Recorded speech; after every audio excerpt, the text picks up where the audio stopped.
線索誰刪剪？淚來滴乾你潛藏那一面，收斂極盡人前，遺留着實證說明又開始。給推敲給推算，決意將推翻，疑惑靜待日後尋事實未晚。就地目擊他，越走近越偏差，事實在分岔，重重謎團連環事態，千種心理見解，一種天理已在旁觀他。未及目擊他，用實驗做推翻，沒漏洞偏差，仍能尋回來源狀態。可分析去拆解，怎解釋理性共情之間？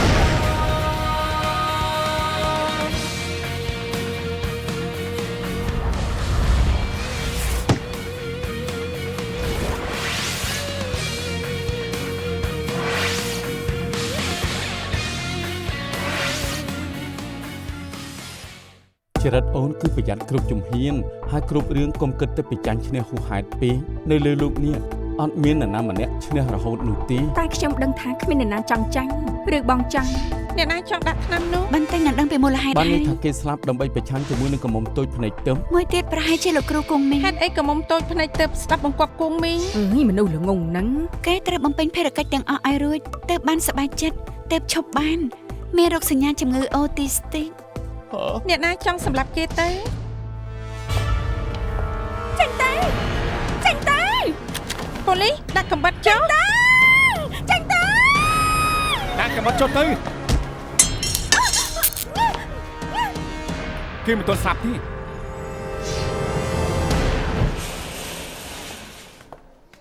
អេអាដាមែនឌីកំមុំតូចភ្នែកទឹកនៅក្នុងបន្ទប់ឃុំខ្លួនពេលនេះគុំមិញចាំមិនហើយគេសន្លប់អស់ឈាមច្រើនពេលនេះនៅក្នុងបន្ទប់សង្គ្រោះបន្ទាន់ពេលសាទបានទេថាកំមុំតូចភ្នែកទឹកសម្រាប់គង់មីងមិនបានពេលខ្ញុំនឹងវិនទៅដល់គង់មីងដេកសន្លប់បាត់ហើយកំមុំតូចភ្នែកទឹកកាន់កាំបិតក្នុងដៃចង់ឲ្យឯងមកមើលផតាំងនៅលើខ្លួនគេមានបន្សល់ស្លាកស្នាមអីទេកំមុំតូចភ្នែកទឹកមានតែរបួសនៅដៃតែបញ្ហាធំបំផុតគឺអារម្មណ៍ទន់ជ្រាយដូចជាភ័យផុតលេង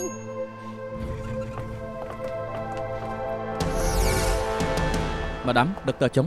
យ៉ាងម៉េចដែរកំមុំតូចភ្នែកទឹកនៅទន់ជ្រាយណាកូឡារីកំពុងតែលងលោមគេតែមិនស្ងប់សោះ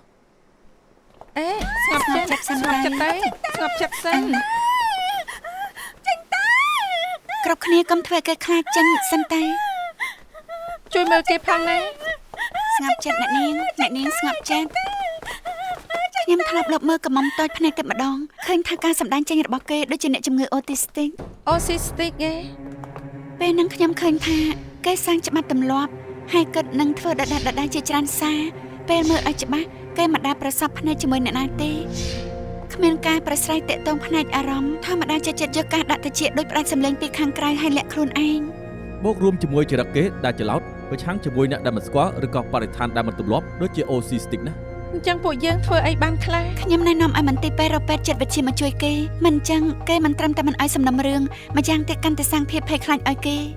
ម៉ាដាមពេទ្យថាគង់មីងផុតគ្រោះថ្នាក់ហើយតែនៅស្លាប់នៅឡើយទេក៏មិនបានសំណុំរឿងដែរមាត់គេអាចឆ្លើយមិនបានតែរាងកាយឆ្លើយបានខ្ញុំនឹងសួរពេទ្យដែលព្យាបាលថាអាការៈគេពេលនេះអាចឲ្យខ្ញុំស្វែងរកផុសតាំងបានឬអត់អរគុណណា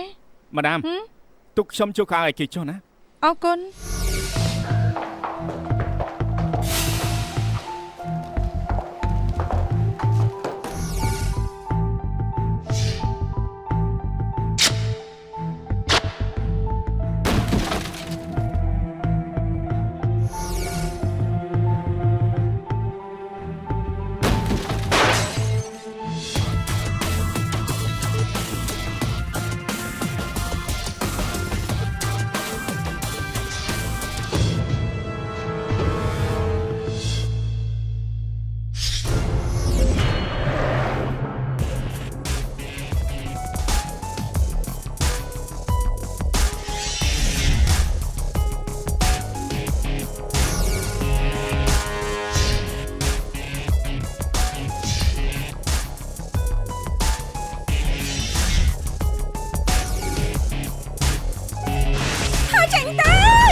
គ្រូនេះប្រកែបន្លំ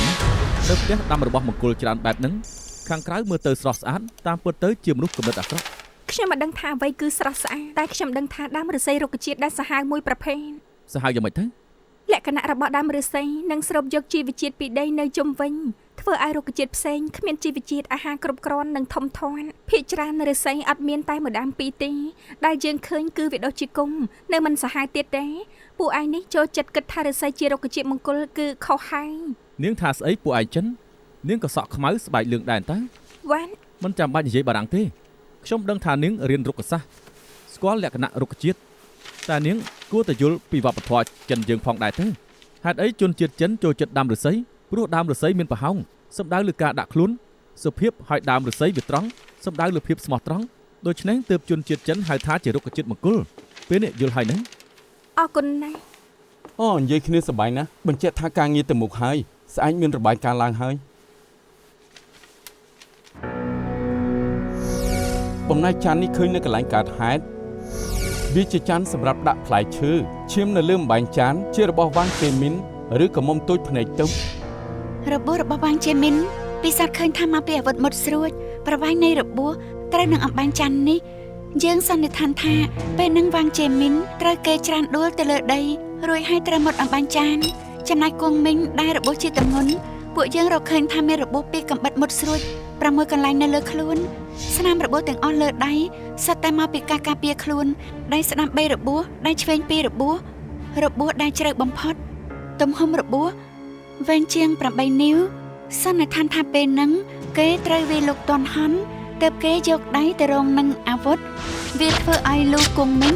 ត្រូវហូរឈាមអស់យ៉ាងច្រើនគឺរបួសដៃស្ដាំខាងក្រោយដែលមានសរសៃឈាមធំបើមើលពីទំហំនិងជម្រៅរបស់របួសទាំងអស់នេះត្រូវកាត់ពីលើចុះមកក្រោមជ្រុងប្រហែលជា50អង្សាហើយក៏កាប់លោកគង់មីងកម្ពស់ប្រមាណជា1.76 ដូច្នេះបើពិចារណាពីជ្រុងនិងជម្រៅរបស់របួសអ្នកនឹងគួរតែខ្ពស់ជាងលោកគូមីងកម្ពស់ប្រហែលជា1.8 ម៉ែត្រតែកម្ពស់របស់វ៉ាងជេមានតែ161ដូច្នេះអ្នកដែលវាលោកគូមីងអាចជាអ្នកទី3មិនមែនទេតែអាចជាអ្នកទី3តាមរបាយការណ៍របស់ដុកទ័រចុងយើងសន្និដ្ឋានថាស្នាមឈាមដែលយើងរកឃើញលើជញ្ជាំងកន្លែងកើតហេតុគឺពេលដែលលោកគួងមីងត្រូវកាប់នៅដៃស្ដាំព្រោះសរសៃឈាមធំដាច់ឈាមចេញច្រើនទើបឈាមខ្ទាតទៅលើជញ្ជាំងតែកន្លែងកណ្ដាលរបស់ស្នាមឈាមលើជញ្ជាំងដាច់បាត់មើលមិនឃើញច្បាស់ពួកយើងវិភាគការខ្ទាតឈាមដែលប្រឡាក់លើអាវរបស់វ៉ាងជេមីនវាល្មមនឹងចំណែកដែលបាត់លើជញ្ជាំងនេះជារូប 3D ចម្លងពីកន្លែងកើតហេតុយើងសន្និដ្ឋានថាពេលជនល្មើសកាប់លោកគូមីងវ៉ាងជេមីនគួរតែឈរនៅក្បែរជញ្ជាំងនឹងពេលឈាមសាច់ទៅលើជញ្ជាំងរាងកាយរបស់វ៉ាងជេមីនបាំងឈាមនឹងដូច្នេះខ្ញុំជឿថាអ្នកដែលកាប់លោកគូមីងគឺជាអ្នកផ្សេងហើយគេនឹងជាជនល្មើសយើងក៏បានរកឃើញថោមួយដើមឡើយប្រើសម្រាប់ឫស្សីសំណាងយើងក៏បានរកឃើញស្នាមរៀមដៃវ៉ាងជេមីននៅលើបំណែកថោដែរពួកយើងជឿថាកាលនោះវ៉ាងជេមីនគប់ថោទៅលើជនវាយឆ្មាមិនក៏គិតថាវ៉ាងជេមីនជោគថោគប់ជនល្មើសតែមិនមែនជាលោកគង់មីងអាចតែរួចបានគេប្រហែលសហការជាមួយជនល្មើសពួកយើងនៅឃើញសរសៃកណាត់នៅលើដើមឫស្សីដែលមិនមែនជារបស់លោកគង់មីងហើយក៏មិនមែនជារបស់វ៉ាងជេមីនសន្និដ្ឋានថាពេលដែលជនល្មើសចាត់ការធ្វើឲ្យលោកគង់មីងអស់ឈាមច្រើនចុងក្រោយក៏ដួលចំណែកវ៉ាងជេមីនក៏យកថូបការទៅទុកជនល្មើសថូបការក៏ធ្លាក់លើដីដើមឫស្សីប៉ះអាវរបស់ជនល្មើសក៏ជាប់សាច់កណាត់មកដែរក្រោយពីបានត្រួតពិនិត្យសាច់កណាត់មើលទៅក៏ឃើញថាមិនមែនជារបស់លោកគូមីងឬក៏វ៉ាងជេមីននោះទេអញ្ចឹងយើងអាចកាត់វ៉ាងជេមីនជាជនល្មើសបានតាមពិតនៅកន្លែងកើតហេតុយើងនៅរកឃើញអំបោះសិលដែលមានប្រឡាក់ឈាមពិនិត្យ DNA ហើយឈាមមិនមែនជារបស់វ៉ាងជេមីនហើយក៏មិនមែនជារបស់លោកគូមីងដែរហើយក៏មិនមែនជារបស់ជនទី3ព្រោះអីព្រោះស្នាមឈាមមិនមែនមកពីពេលកើតហេតុជាឈាមចាស់តែអាដាពួកឯងធ្វើអីបានយើងអាចបញ្ជូនកំណត់ឈាមទៅកន្លែងពិនិត្យ DNA ដើម្បីធ្វើការប្រៀបធៀបបើម្នាក់នេះធ្លាប់ធ្វើខុសនោះពួកយើងនឹងរកឃើញលោកគ្រូកើតអីមានរឿងពិបាកចិត្តមុខដូចមនុស្សពិបាកចិត្តដែរច្បាស់ណាស់ពេលលោកគ្រូពិបាកចិត្តមុខក៏ជ្រួញមុខលោកគ្រូក៏សពួនក្រៀមក្រំច្បាស់បែបនេះអ្នកណាមើលមិនដឹងទៅអើយកុំមកជឿដឹងច្រើនអីបានទេណែចង់សួរឯងបន្តិចលើកមុនឯងឆ្លុះជាមួយនឹងប្រពន្ធឯងមិនដែរអត់ហើយឯងប្រើក្បាច់អីដើម្បីបង្ក្រាបបានណែប្រើក្បាច់អី អាតុងនឹងសោឆ្លោះគ្នា អើយកុំសួរអីឆាប់ឆ្លើយភ្លាមមក ម៉ាក់របស់ខ្ញុំប្រើក្បាច់គុណពិសេសគឺក្បាច់ញ៉ាំ ក្បាច់ញ៉ាំហ៎ មែនលោកគ្រូកុំយល់ច្រឡំអីណាវាជាក្បាច់លោកគ្រូក៏ដឹងដែរញ៉ាំរបស់គេហើយបដិសេធក៏មិនបានដែរមែនទេម៉ាក់ខ្ញុំមិនមែនជាមនុស្សគំរិះអីទេគាត់ចាត់ការធ្វើអាហារឆ្ងាញ់មានទាំងកាពះត្រីទាំងប៉ៅហ៊ឺហើយត្រីប្រមាទៀតផងអាហារពេលហ្នឹងអែមខ្លាំងណាស់ប្រពន្ធខ្ញុំហើយនឹងក្រុមគ្រួសារខ្ញុំញ៉ាំយ៉ាងមានក្តីសុខទើបលែងខឹងទៅ យ៉ាគុំប្រសាខ្ញុំញ៉ាំគ្រឿងសមុទ្រអីបានទៅវិធីនេះគឺគ្មានបានផលទេ អូលោកគ្រូបើមិនបានផលទេក៏លែងដឹងហើយមែនទេណោះអេអ៊ំស្រីសួស្តី សួស្តី ចាំមិនជំងឺរើហ៎មកអង្គុយសិនមកចាំនិយាយគ្នា អាយ៉ាជំងឺខ្ញុំគ្មានរើទេតែខ្ញុំកំពុងតែរើផ្ទះទើបឈៀងមកទិញថ្នាំរឹតពេលតែនៅឆ្ងាយទៅក៏រឹតខ្លួនឯងបានមករកពេទ្យលេងបានហើយ មែនហើយអ៊ំស្នាក់នៅអាគារទាហួរអ្នកអភិវឌ្ឍនិយាយឲ្យថាទិញទាំងអាគារមែនទេបានឮថាតម្លៃថ្លៃតើថ្ងៃក្រោយអ៊ំជិះតាក់ស៊ីមករកខ្ញុំបានតើ បានថ្លៃក៏ល្អហើយខ្ញុំទិញបន្ទប់ម្ដុំនេះបានខ្ញុំស្រួលដើរមករកពេទ្យនៅទីនេះដែរតែវាមិន brand នឹងណាថែមទាំងបង្ខំឲ្យខ្ញុំនេះរើទៅឲ្យឆ្ងាយទៀតផងគ្រូពេទ្យថាខ្ញុំគួរអាណិតទេអសរហ្នឹងក៏មិនចេះសរសេរដែរ មិនទេ អេអំសិងក៏នៅទីនេះដែរអី អ្នកណាគេហៅខ្ញុំហ៎ អ្នកដែលត្រូវឯងកុហកនោះអី ហៅខ្ញុំក៏ហមតាំងពីពេលណាហ៎ នៅថាអត់ទៀតពេលហ្នឹងបើឯងមិនលួងលោមខ្ញុំថាបើទិញបន្ទប់ឯងវាថោកជាង$30,000ខ្ញុំទៅទិញបន្ទប់នៅក្បែរផ្លូវធំបាត់ទៅហើយពេលនេះខ្ញុំមកជាមិនបែបនេះទេ ណែពេលនឹងអ្នកណាទៅដឹងថាមានថ្ងៃនេះមកបន្ទោសខ្ញុំកាត់ដែរហ៎ ណហើយចុះអ៊ំខ្ញុំទៅយកថ្នាំមកឲ្យអ៊ំណាចាំតិចណា អាឡូចាំម៉េចបងខុនជប់នេះហ៎ហើយបងទិញអីមកក៏បានដែរស្រេចចិត្តទិញសាច់ទិញបន្លែក៏បានដែរណាមិនបាច់ខ្វល់ទេថាធ្វើឲ្យខ្ញុំចង់ឲ្យគ្រប់គ្នាត្រូវគ្នាបងសម្រេចចិត្តទៅប៉ុណ្ណឹងជន់ណាសរុបថាបងទិញអីវ៉ាន់មកហើយហ៎ប៉ុណ្ណឹងចុះ ស្អែកតារាងរបស់អ្នកស្រីពេញអស់ហើយញែកឲ្យលោកលៀងមិនបានទេ តែលើកមុនលោកលៀងណែនាំកន្លែងឲ្យខ្ញុំទៅគិតមើលសិនណាហើយចឹងណាត់គេយប់នេះម៉ោង 8 ទៅ ចាស់បានខ្ញុំសួរគាត់សិនលោកនាយពូ ហើយ ថ្ងៃនេះឆាប់ចុះពីធ្វើការ ខ្ញុំធ្វើការមានប្រសិទ្ធភាពខ្ញុំធ្វើការរួចលឿនហើយក៏មកយកអូនយប់នេះទៅញ៉ាំបាយជាមួយគ្នាណា ថ្ងៃនេះខ្ញុំរវល់ណាស់តែញ៉ាំ hamburger ជាមួយខ្ញុំណា បានទោះជាអាហារឆ្ងាញ់ប៉ុណ្ណាក៏មានថ្ងៃធំដែរតែការបានញ៉ាំបាយជាមួយនរណាម្នាក់ដោយមិនធុញនោះទុកថាពិបាករនណា ប៉ុន្តែម្នាក់នេះអាចជាប៉ាបងឬវិនក៏ថាបានដែរ ជួនជាបងជាមនុស្សលោភត្រូវមានអូនដែរ ដើម្បីតបស្នងភាពលោភលន់របស់បងទៅផ្ទះញ៉ាំទៅ បងគិតថាតែញ៉ាំតែ2នាក់ទេ ថ្ងៃនេះវិនមានរៀន pending ខ្ញុំសន្យាថាតគូរូបជាមួយកូ តាម ន ពិតវិនសំខាន់ជាង តែខ្ញុំក៏លោភលន់ដូចបងដែរត្រូវយកបងទៅដែរចូលមក អីវ៉ាណាត់លោកលៀងយប់នេះម៉ោង 8 ហើយ សុំទងជួយដូរទៅស្អែកផង តែតារាងស្អែកនេះពេញហើយ ខ្ញុំធ្វើការមានប្រសិទ្ធភាពពិតជាអាចជ្រៀតពេលបាន ចាស់បាន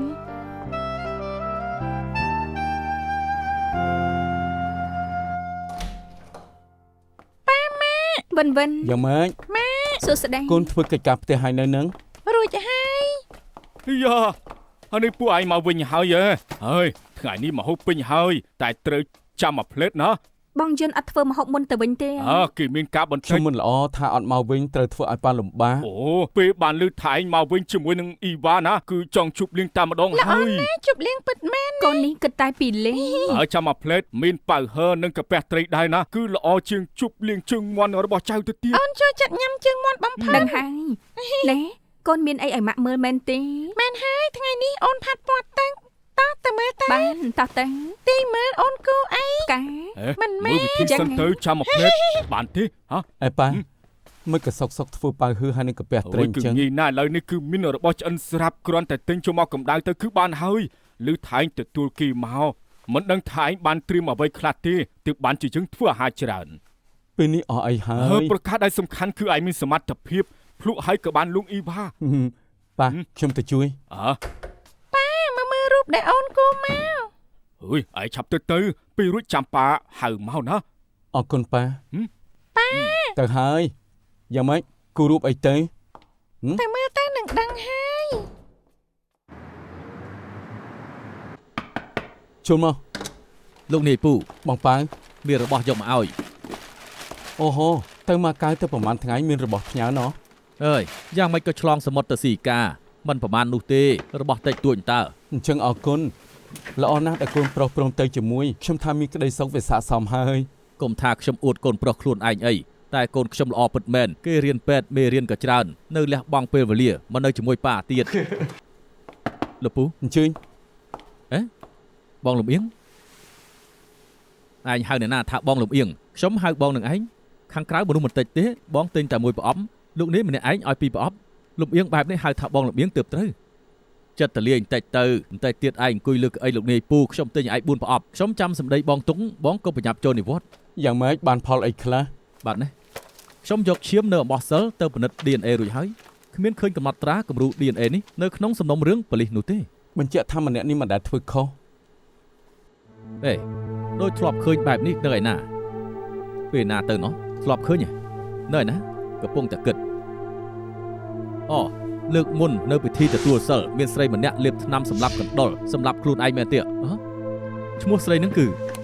Legend មែនខ្ញុំទទួលខុសត្រូវ DNA របស់គេគឺដូចមួយនឹងខ្លាំងណាស់លោកនាយពូអរគុណ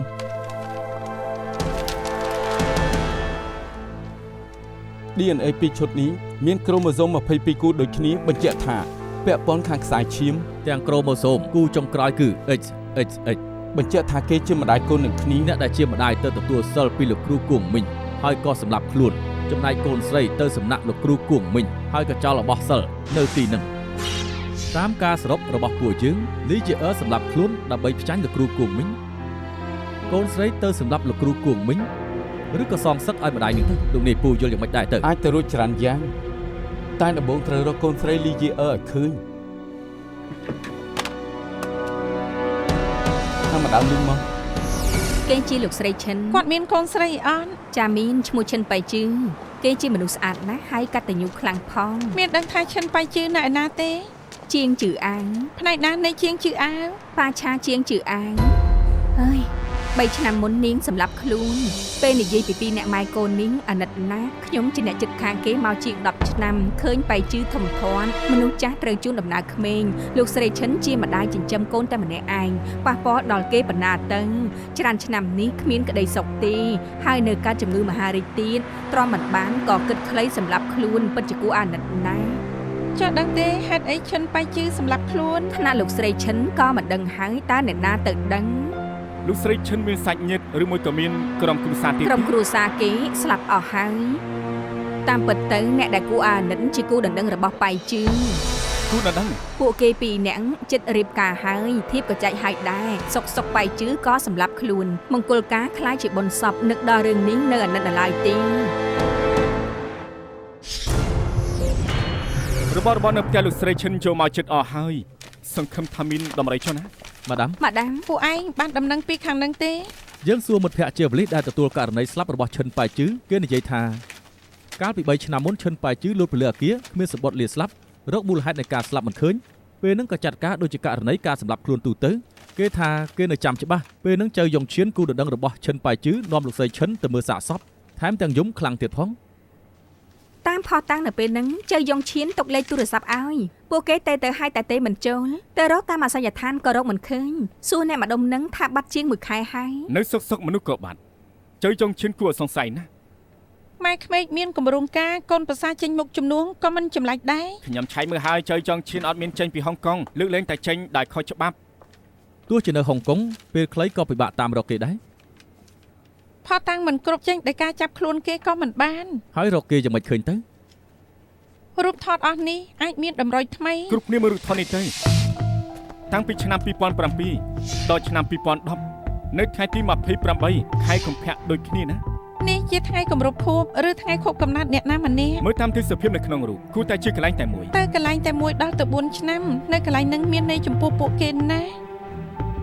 ជើយយ៉ុងឈៀនពួននៅទីនឹងតែដឹង ដំបងត្រូវរកថាវាជាកន្លែងណា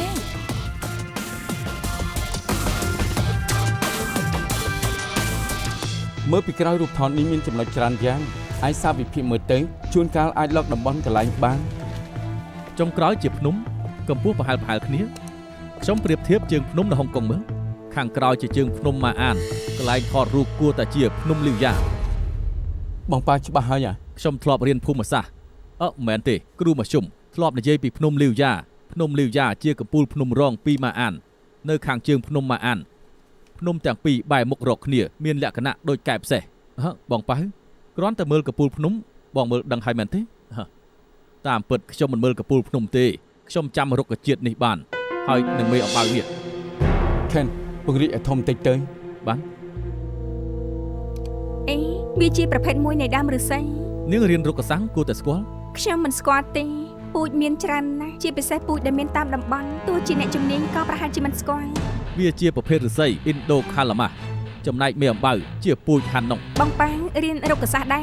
ទេខ្ញុំមិនដែលរៀនរុក្ខសាស្ត្រអីទេតែខ្ញុំធ្លាប់ជួយ AFCD ជា guide ណែនាំឧស្សាហជាតិទើបដឹងតិចតួចឫស្សីប្រភេទនេះជាកន្លែងនៅរបស់មេអំបៅភួរ Hanok ជាតំណាងរបស់ហុងកុងហើយជាប្រភេទពូជឫស្សីមួយដែលរកឃើញនៅទីនោះមានតែភ្នំម៉ាអានភ្នំថៃភីងនិងភ្នំតាយូក៏មានដែរតែសម្បូរបំផុតគឺភ្នំម៉ាអាននេះតែម្ដង អរគុណណាស់បងប៉ៅ កុំគួរសមអីបងប៉ៅក្រៅពីឈ្មោះបងលំអៀងទៅក៏មានឈ្មោះក្រៅថ្មីមួយទៀតឈ្មោះបងមេដឹង មកគាត់ដូចជាអ្នកមេទេដឹង នាងមិនល្ងងទេតាមពិតទៅនៅភ្នំម៉ាអាននៅមានរុក្ខជាតិមួយប្រភេទទៀតដែលពិបាករកណាស់ហៅថា Orchidea White Orchidea នេះអាឡូសូមជួបម៉ាដាមលីង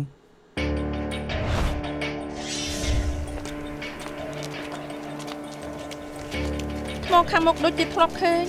ថ្មក្នុងរូបថតនេះនៅទីនេះ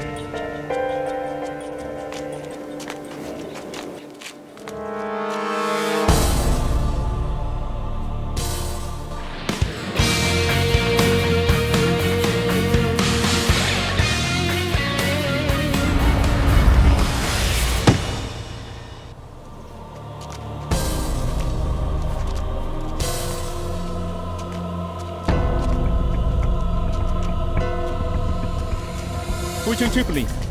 chơi trong chuyên men tí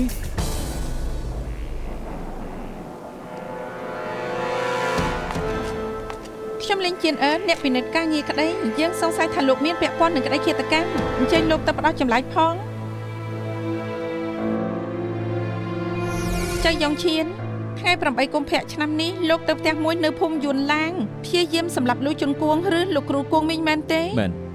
ខ្ញុំសម្លាប់គេជំនួសឋានសួគ៌ មិនក៏និយាយបែបនេះ អាម៉ាស៊ីននឹងរំលោភហើយជំរិតគូដណ្ដឹកខ្ញុំ ក្រុមខាងជួយបកស្រាយផង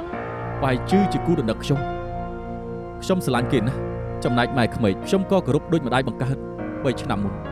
ពួកយើងជិតខ្លាចជាគ្រួសារតែមួយទៅហើយតែចុងក្រោយខ្ញុំនឹងបាយជឺត្រៀមរៀបការថ្ងៃចែកធៀប2ថ្ងៃគេក៏សម្លាប់ខ្លួនដោយគ្មានហេតុផលខ្ញុំគិតយ៉ាងម៉េចក៏គិតមិនឃើញគួរតែមានក្តីសុខជាមួយគ្នាខ្ញុំមិនយល់ថាហេតុអីបានជាគេសម្លាប់ខ្លួនខ្ញុំមានភរិយាដែលស្រឡាញ់ខ្ញុំខ្លាំងបំផុតតែមួយប្រពេចភ្នែកគេក៏ទៅបាត់ទៅហើយដែលគួរអាណិតគឺម៉ែក្មេកគាត់ចិញ្ចឹមនាងមកតាំងពីតូចដល់ធំថែមទាំងកើតមហារាជទៀតចុងក្រោយក៏អស់វិធីព្យាបាលខែមុនម៉ែក្មេកខ្ញុំថាទៅព្យាបាលខ្លួននៅស្រុកខ្ញុំជួយរៀបកាបូបឲ្យគាត់ជួយរៀបបន្ទប់ហើយមិនស្មានថាជួបដាយរីរបស់ប៉ៃជឿ គឺសៀវភៅដែលលោកកាន់មិញ នៅទីបំផុតខ្ញុំក៏ដឹងថាហេតុអីបានជាគេសម្លាប់ខ្លួន3ឆ្នាំមុនខ្ញុំគិតថាត្រូវខ្មោចចូលក៏រកលោកគ្រូគួងមីងចង់ឲ្យគេជួយខ្ញុំតែចុងក្រោយត្រូវគេរំលោភអាជួជាតិនឹងលួចថតឃ្លីបទុកគម្រាមគេទៀតផងប៉ៃជឿទ្រាំមិនបានក៏សម្លាប់ខ្លួនទៅ ពេលនឹងមិនក៏មិនដឹងប៉លី ដាយរីនឹងសរសេរតែប្រមាណម៉ាត់មនុស្សស្លាប់ហើយដឹងគេបានមែនទេ តើបលោកសម្ដេចចិនសងសឹកឲ្យឈិនប៉ៃជឿដល់ខ្លួនឯង ម៉ែក្មេកដឹងថាខ្ញុំមកសម្លាប់អាជួជាតិនឹងគាត់មិនឲ្យខ្ញុំទៅគាត់យំសុំវល់ខ្ញុំថាកុំឲ្យខ្ញុំសងសឹកគាត់និយាយថាកូនស្រីគាត់ទៅបាត់ទៅហើយគាត់មិនចង់ឲ្យខ្ញុំម្នាក់ទៀតទៅដែរនោះទេគាត់ចង់ឲ្យខ្ញុំទៅស្រុកចិនជួយគាត់រកកន្លែងព្យាបាលខ្លួនព ពេលខ្ញុំមកដល់ហុងកុងក៏ដឹងថាម៉ែក្មេកសម្រាប់ខ្លួនក្នុងពិធីទទួលសិលបាត់ទៅហើយក្រោយមកខ្ញុំក៏បានឃើញសម្បត្តិដែលគាត់ទុកតាមពិតគាត់មានចេតនាឲ្យខ្ញុំទៅលោកស្រីឈិនសម្រាប់ខ្លួនដើម្បីប្តឹងលោកគ្រូគង់វិញម៉ែក្មេកដឹងថាខ្លួនឯងជិតស្លាប់ហើយដូច្នេះក្នុងពិធីមុនអាចូលចិត្តនឹងឲ្យនំពៀគាត់ដាក់ថ្នាំខ្លួនឯងគិតថាប៉ូលីសអាចចាប់គេបានថាវាសម្លាប់មនុស្សឬក៏ដាស់សតិអ្នកផ្សេងទៀតបានមិនឲ្យមនុស្សអាក្រក់នឹងចេញបំផ្លាញអ្នកដទៃទៀតចុងក្រោយវានៅតែមិនអីដដែលបាយជឺនិងម៉ែក្មេក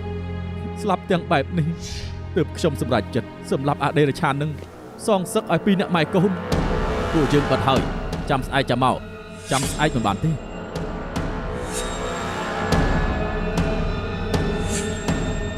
ចាំអំបោះសិលនេះបានតែទេចាំមិនបានហើយចែកឲ្យពួកយើងគោរពបូជាមែនទេខ្សែសិលដេញអំណាចអាក្រក់ការពារពួកគេហើយយកមកបោកគូដណ្ដឹងខ្ញុំរំលោភគេសម្លាប់គេនឹកមិនឃើញទេមែនទេគូដណ្ដឹងរបស់ខ្ញុំឈិនបាយជឺហើយនិយាយស្អីនឹងយើងសម្លាប់ឯង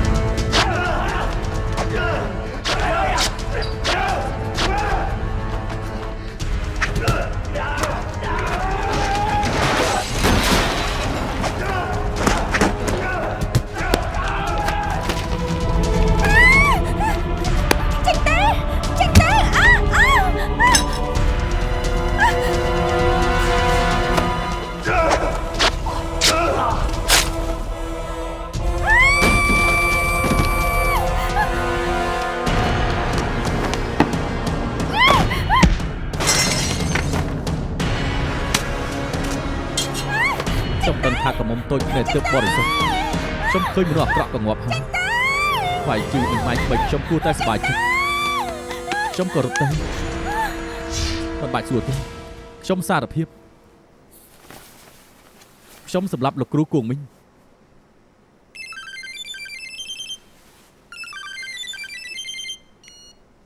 អាឡូគឺខ្ញុំបានអរគុណម៉ាដាមមន្ទីរពេទ្យទេមកប្រាប់ថាលោកជន់គុណនឹងខ្លួនហើយលោកថាម៉េចអាចចូលជាតិនឹងមិនទាន់ងាប់ទេគ្មានផ្លូវទេព្រោះអីគ្មានផ្លូវទេ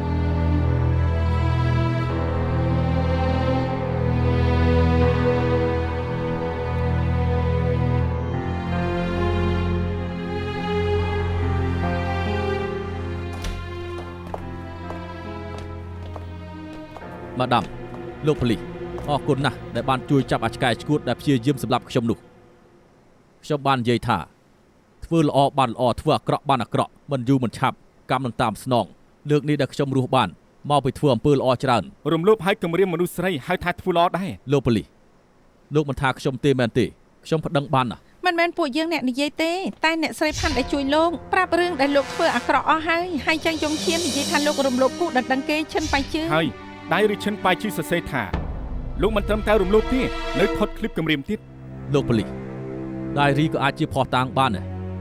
បើសិនជាបានពួកលោកមកចាប់ខ្ញុំហើយខ្ញុំជាអ្នកជំងឺជាជនរងគ្រោះពួកលោកកំពុងតែនិយាយផ្ដេសផ្ដាស់ខ្ញុំចង់សម្រាប់បើចាំបាច់យើងមកអញ្ជើញលោកទៅសួរចម្លើយទៀតលាហើយដើរប្រយ័ត្នផងណាលោកប៉ូលីសគ្រប់យ៉ាងត្រូវមានហេតុផលធ្វើល្អបានក៏ប្រញាប់ធ្វើទៅកុំរវល់តែមូលបង្កាច់មនុស្សល្អឲ្យសោះមិនអញ្ចឹងទេដើរសុកដួលស្លាប់ក៏ថាបានដែរសម្លាញ់ចិត្តតាទេមកសម្លាញ់ចិត្តតាទេមកអាឡូលោកតាមកដល់ហើយមិនទាន់ចុះពីធ្វើការទេអីចុះហើយពេលនាទីអូខេតាចាំអ្នកនាងវ៉ាងជីមីនកុំធ្វើបែបនេះអីនាងជាហើយចេញពីពេទ្យបានហើយទៅផ្លាស់ខោអាវមានអ្នកមកយកនាងឬអត់មានការអីដុកទ័រចុងពេទ្យចាត់វិទ្យាមកមើលគេថាចេញទៅផ្ទះបានហើយខ្ញុំជួយត្រៀមឲ្យតាំងពីម៉ោង1ដល់ពេលនេះគេក៏មិនព្រមទៅមិនដឹងថាមានអ្នកមកទទួលឬអត់ទេត្រូវមានអ្នកសង្គមសង្គ្រោះមកដែរមែនទេខ្ញុំកំពុងតាក់ទងខាងនឹងចាំមិនវ៉ាងជីមីនបែបនេះល្អទេខ្ញុំហៅនាងថាមីននាងហៅខ្ញុំថាមែនឌីមែនហើយពេលនេះដូចជាតិចបន្តិច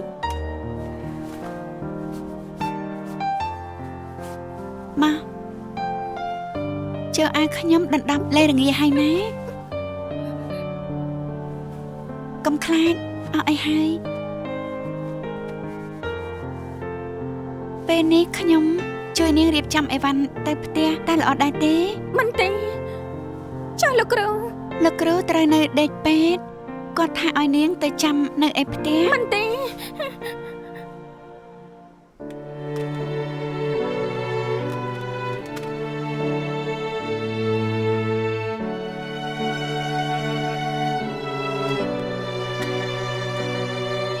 អីហើយនាងជឿខ្ញុំទៅអញ្ចេះណាខ្ញុំជួយដូរអាវឲ្យនាងហើយជូននាងទៅផ្ទះទៅល្អទេសម្លាញ់ចិត្តតាទេមកសម្លាញ់ចិត្តតាទេមកលោកតាអូយពីនាទីឯងនេះយូរណាស់សុំតើណាខ្ញុំទៅញ៉ាំបាយជាមួយលោកតាលេងបានហើយត្រូវនាំវាងជាមិនទៅផ្ទះក៏មុំទូចភ្នែកទៅនឹងហ៎ជូនទៅផ្ទះហ៎មិនហើយណែទៅជាមួយគ្នាទៅតាជូនពួកឯងទៅបានណា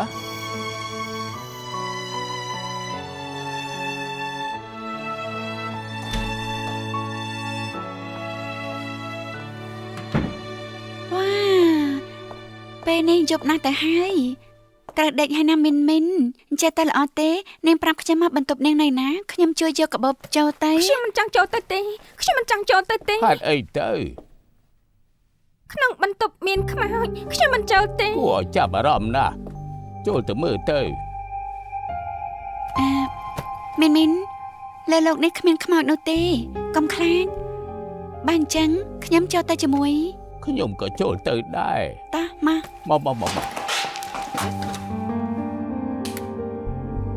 ចូលទៅมันឃើញមានអីផងគ្មានខ្មោចណាអត់មានទេកតាខ្លួនឯងត្រង់នោះមានត្រង់ណាទៅឯណាកុំកុយខ្មោចចេញមកហើយស្អីនឹងលួសពលឹងអស់លីងមិនឌីប្រយ័ត្នតិចណាចៅ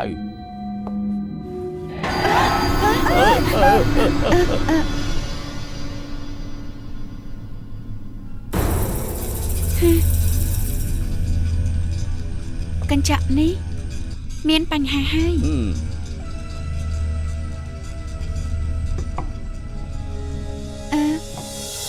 លោកតាចេះកន្លែងអង្គុយម្ដងទៀតទៅតាមពិតកញ្ចក់នេះវាជាកញ្ចក់ឡងពន្លឺតែម្ខាងនិយាយស្រួលស្ដាប់គឺក្រៅកញ្ចក់នេះឡងពន្លឺមិនដូចគ្នាដូច្នេះពន្លឺខ្លះម្ខាងនឹងភ្លឺម្ខាងជាកញ្ចក់ធម្មតាអើយបញ្ជាក់ថាមានអ្នកកែភ្លើងបន្ទប់នេះធ្វើឲ្យគួរឲ្យខ្លាចហើយដាក់កង់តាក់កន្លែងអង្គុយនេះធ្វើឲ្យអាមីនខ្លាចធ្វើឲ្យអាមីនគិតថាជួបខ្មោចធ្វើហួសហេតុពេកហើយអើយតិចនិចងាយអញ្ចឹងខ្ញុំក៏ដេញខ្មោចបានដែរដេញខ្មោចណែហើយធ្វើស្អីហ្នឹងកុំធ្វើអីហ្នឹងពាក់វិញទៅដោះអាយដេញខ្មោចទេនេះគ្មានខ្មោចនោះទេកុំធ្វើបែបនេះណាបងស្រីជួបខ្មោចហើយត្រូវស្រាតខោអាវក្មេងល្ងងមីនឯងធ្លាប់មានផ្ទៃពោះហីខ្ញុំនិយាយបានន័យថាឯងធ្លាប់មានកូនទេក្មេងតូចគួរឲ្យខ្លាចណាស់វាជាបិសាចកំណាចគួរឲ្យខ្លាចណាស់ខ្ញុំមិនចង់មានកូនបិសាចកំណាចយើងเป็นរាងកាយរបស់វាងជាមីនហើយនៅពោះគឺមានសង្វារព្រោះថាគេធ្លាប់មានផ្ទៃពោះមើលទៅគ្មានអ្នកណាក្រៅពីលូជន់គួងម្នាក់នេះធ្វើហួសហេតុពេកហើយវាងជាមីនមានជំងឺទៀត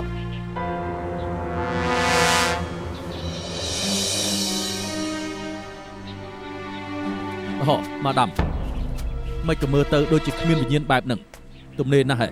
ចាប់ជនល្មើសអស់ពីហុងកុងហើយធ្វើការទៅខ្ញុំពិតជាធ្វើការត្រូវរកផតាំងចោតហើយយកលោកទៅដំណើរក្តីនិយាយប្រេះផ្ដាស់ស្អីហ្នឹងខ្ញុំគឺជាពលរដ្ឋល្អមូលបង្កាច់គេជាការសាងបាបកម្មណាអ្នកដែលសាងបាបគឺលោកយើងเป็นរាងកាយរបស់ជាមិនហើយតាមលក្ខណៈស្បូនរបស់នាងនឹងឆ្អឹងត្រគាកអាងបានថានាងធ្លាប់មានផ្ទៃពោះហើយលោក អាចទៅរួចថាមានភេទសម្ព័ន្ធជាមួយនឹងវ៉ាញ់ជេមីនណែកុំនិយាយផ្ដេសផ្ដាស់នាងចេតនានាងទៅដឹងស្អីទៅទោះជាអាមីនធ្លាប់មានកូនពិតមែនតែមិនមែនជាកូនខ្ញុំក៏ថាបានដែរក្មេងស្រីសម័យនេះវល់បានគ្រប់កន្លែងទោះខ្ញុំធ្លាប់ធ្វើអីគេតែគ្រប់គ្នាក៏រៀងខ្លួនមានតម្រូវការមែនទេព្រោះទៀតទេលោកក៏ជឿថាទេវតាមានភ្នែកលោកសប្បាយចិត្តមិនបានយូរទេចាំមើលទៅ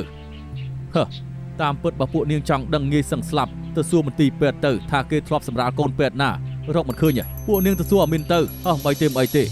អាមីនមាននិស្ស័យជាមួយខ្ញុំគេជឿតែខ្ញុំម្នាក់គត់ឲ្យខ្ញុំជួយសួរទៀតក្នុងឋានៈខ្ញុំជាពលរដ្ឋល្អគួរតែជួយពួកនាងអើយអាកាសធាតុថ្ងៃនេះពិតជាល្អមែនទែនអើយអាកាសធាតុស្រឡះសប្បាយចិត្តទៅបន្តិចទៀតអស់ឱកាសហើយអញ្ចឹងខ្ញុំជឿឯង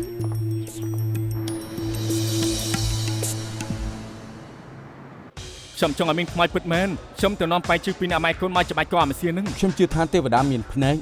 ខ្ញុំជឿថាធ្វើល្អបានល្អតែមិនដឹងថាពេលណាមកដល់មិនហើយប្រវត្តិការសម្រាប់កូនរបស់មីនរមន្ទីរពេទ្យឃើញជាខ្ញុំសួរអស់ហើយហុងកុងកៅលូនឯកជនរដ្ឋសំបី clinic ក៏ខ្ញុំទៅសួរដែរតែគ្មានប្រវត្តិរបស់វ៉ាងជាមានសោះនាងប្រហែលជាកាត់នៅសំណាក់គេដឹងថាជើងសឿបមិនដឹងទើបហ៊ានបាញ់ឈឺ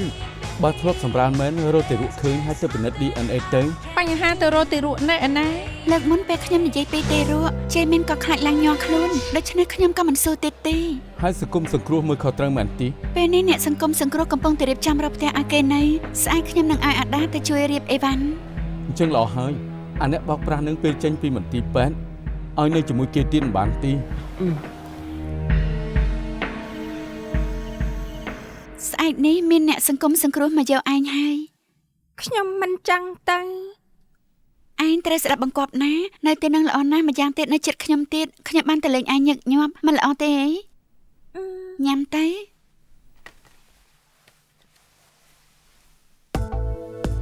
អាយ៉ូដូចជាឈឺពោះណាស់ឈឺពោះមែនខ្ញុំចង់ចូលបន្ទប់ទឹកខ្ញុំគ្រាណាបានអូយប្រយ័ត្នណាអាយ៉ូឈឺប្រយ័ត្នឈឺណាស់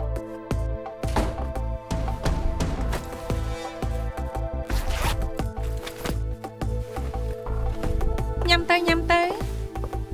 បងស្រីមិនអីទេមែនទេមិនអីទេ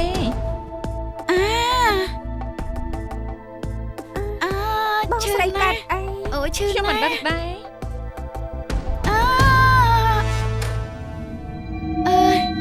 មិញនេះខ្ញុំសម្រាប់កូននៅក្នុងបន្ទប់ទឹកមិញដែលឈឺពោះតាមពិតសម្រាប់កូនទេកូនណាពេលនេះធ្វើយ៉ាងម៉េចទៅខ្ញុំកាត់កូនទៅហើយវាជាបិសាចកំណាចខ្ញុំក៏ខ្លាចណាស់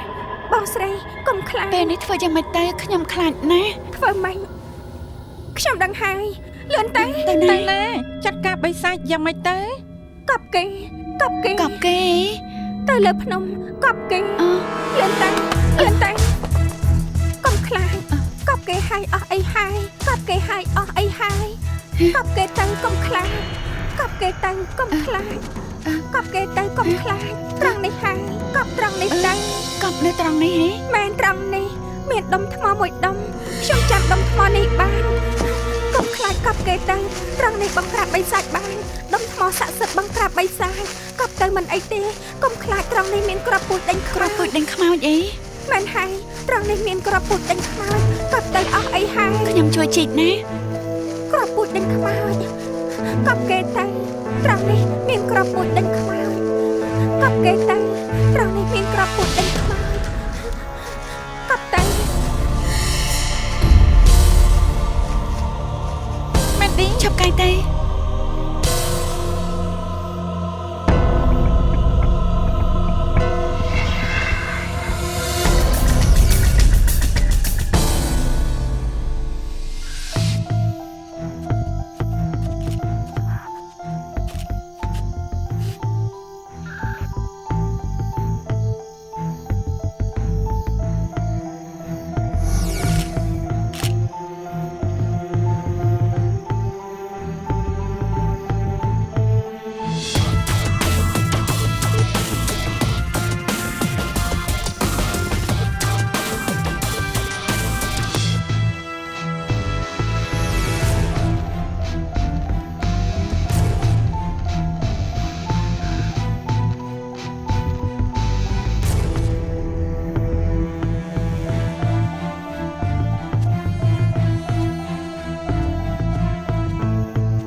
ម៉ាដាមលោកប៉ូលីសមានអីទៀតហើយមុខជាមិនល្អទទួលយកទៅទេណាពួកជើងមកជុំលោកតែជុកទៅស្នងការប៉ូលីសយើងមានផតតាំងចោតលោកមានរឿងអីទៅនៅភ្នំក្រោយសំណាក់យើងជួបក្រុងឆ្អឹងទីរស់ហើយយ៉ាងម៉េចទៅពួកនាងពិនិត្យហើយនៅបើពួកនាងពិនិត្យដឹងហើយថាពេលក្មេងនឹងកើតមកក៏ស្លាប់ហើយគិតប្តឹងខ្ញុំកប់សពខុសច្បាប់មែនទេពាក់ព័ន្ធអីជាមួយនឹងខ្ញុំបើចាប់អាមីនទៅគេជាអ្នកកប់ដោយខ្លួនឯងខ្ញុំមិនប៉ះពាល់តាំងពីដំបូងមកលោកអាចមិនអាចប៉ះទីរស់តែលោកធ្លាប់ប៉ះវាងជាមីនហើយរំលោភគេខ្ញុំជាមន្ត្រីស៊ើបអង្កេតលីងជាសង្ស័យថាលោកមានភេទសម្ព័ន្ធជាមួយស្រីយុវវ័យពេលនេះសូមចាប់ខ្លួនលោកមិនបាច់ត្រូវនិយាយក្រៅពីថាណែម៉ាដាមនាងចង់ប្តឹងក៏ប្តឹងអ្នកណាថាខ្ញុំរំលោភគេក្មេងនឹងកើតឈួតនាងក៏ជឿគេដែរអាមីនមិនបានប្រាប់ទេតែលោកជាអ្នកប្រាប់ខ្លួនឯងខ្ញុំប្រាប់ពេលណាទៅក្រោយពីលោកត្រូវចែកយកឈាមសម្លាប់ពួកយើងយកគំរូឈាមរបស់លោកតែពិនិត្យ DNA ហើយយើងប្រៀបធៀបជាមួយ DNA ទេរស់ពិសាឃើញថាឪពុកបង្ការរបស់ទេរស់នឹងគឺជាលោកមិនអាចប្រកែកបានទេពេលនេះទេវតាមានភ្នែកលោកមិនអាចដេញរបស់កំណាចឲ្យខ្លួនឯងបានទេយ៉ាងខ្លាំងប្តឹងខ្ញុំបានថាខ្ញុំបោកប្រាស់ណែខ្ញុំនេះក៏ចេះច្បាប់ដែរណាយ៉ាងច្រើនជាប់គុក5ឆ្នាំធ្វើទង្វើល្អប្រព្រឹត្តល្អ3ឆ្នាំជាមនុស្សល្អហើយជាប់គុក5ឆ្នាំតិចណាស់ទេផ្ដាស់ស្អីអក្រិតកម្មដែលលោកសាងពេលកាត់ក្តីនោះត្រូវជាប់គុកអស់មួយជីវិត